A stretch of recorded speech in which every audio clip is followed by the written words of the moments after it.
What's going on, guys? CodeXpert here, and in the previous tutorial we have covered all of the basics and the references for this tutorial series, and in this tutorial we will start building our AI agent application. All right, so before that, let me tell you two things.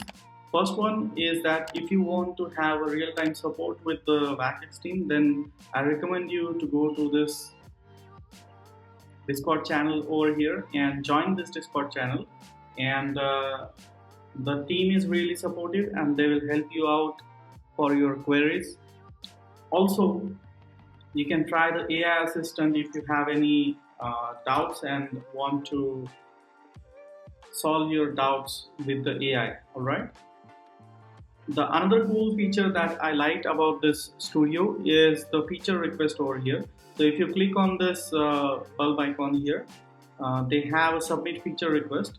So the VAKX team is actually developing this studio actively, and if you have any specific request for the feature, then you can just type it over here and click on the submit. All right. So let's move forward with our AI agent tutorial. And in this tutorial, we will create a simple prompt and add the data that is needed for our AI agent to work. All right. So if you go into this tab over here called Prompt Playground, you can see that we have the button over here called Create Prompt. And guys, if you want to know about the prompts, then I recommend you to go to the docs over here and to the VAKX school, and in the LLM orchestration you have this prompt engineering. So prompt is actually a context or instructions that you're going to give to the LLM, these are the instructions that are given in the normal human language. All right.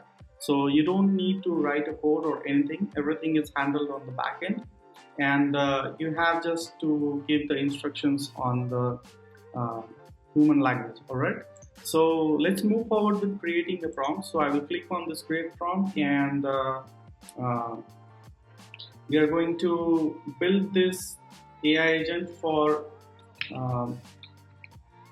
a startup or a food delivery app called Food Sprint. So I will type something like Food Sprint prompt and then click on create prompt, and you can see that we have multiple options over here. This is the system prompt, that is the main prompt that we have, but we are not going to use this system prompt in this tutorial. Instead, there is a section called add rack context over here, and I will click on this add context, and you can see that if you click on this config over here, they have few prompts templates over here, and we will select the default one, which is follow context with some creativity. And if you look into this instructions over here, so you are a helpful AI assistant and begin response with polite greeting when needed and maintain friendly and conversational tone, and all of these instructions are given over here. You are welcome to read all of these things. So by adding this prompt, we are actually telling our AI to act as per the instructions given in this prompt. All right. So if you want a specific thing, the AI to work, then just hit enter and type your own instruction over here. You don't have to be technical, just write in the human language and AI will understand everything. For this tutorial, we will just follow with this default template over here and click save, and click save over here, and we are done with the instructions now. And now let's go to the tutorial over here from wiki.vakx.io and scroll down, and we have these three files over here: foodsprint.md, foodsprint_menu.md, and foodsprint_structure.csv. So there are two different types of files over here. One is MD file and one is CSV file. So click on these files to download these files, and you will get .txt file and make sure that you change this extension to .md. All right, this is important for uploading the file. Just save these files and convert it into the .md file. So you can see over here, guys, that you have this hashes over here. So this is the single hash, this is double hash, and if you're a non-technical person, let me explain it to you what it is actually. These are the headings, all right. This is the H1 heading 1, this is the H2 heading 2, and these are the sections from this heading, all right. So this heading 1 section covers this heading 2 section as well, and this heading 1 section covers all of these heading 1, heading 2, and heading 3 sections, and the next section starts over here.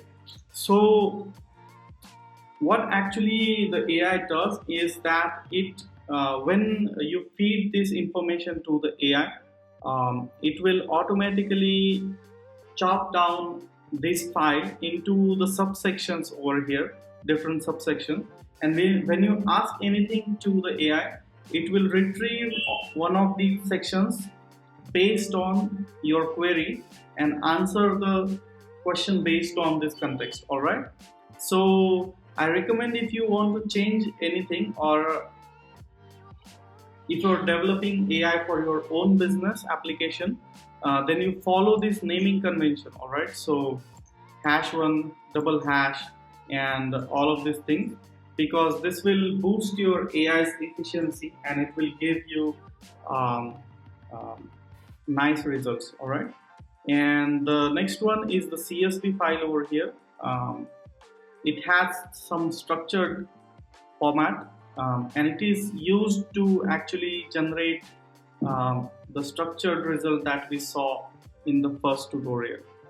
All right, so the structured file looks something like this. It has a few headings over here called title, image, and then the price, the description, and the URL. So these are the required parameters for this file, and restaurant name and type is not really required for generating the structured embeddings, but URL, description, price, image, and title, so these are the required parameters. All right, so once you download these files, let's now move on to the studio and click on this data store tab over here, and in the markdown files, create a new folder called FoodSprint MD, and create a folder over here, and click on this and click on upload files to upload the files that are downloaded right now.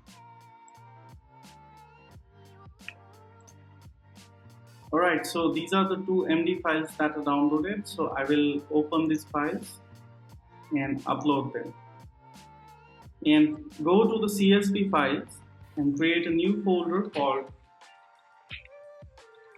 FoodSprint CSV, and in this folder click on the upload files and upload the FoodSprint_structured file. Alright, so you're done with the data over here. In the next tutorial, we will use this data to create custom embeddings so that they can be used for your custom knowledge base in your AI agent. So I hope you guys are excited about this, and I'm excited as well. So let's move on to the next tutorial and start building our AI agent. So let's meet in the next tutorial. Thanks for watching.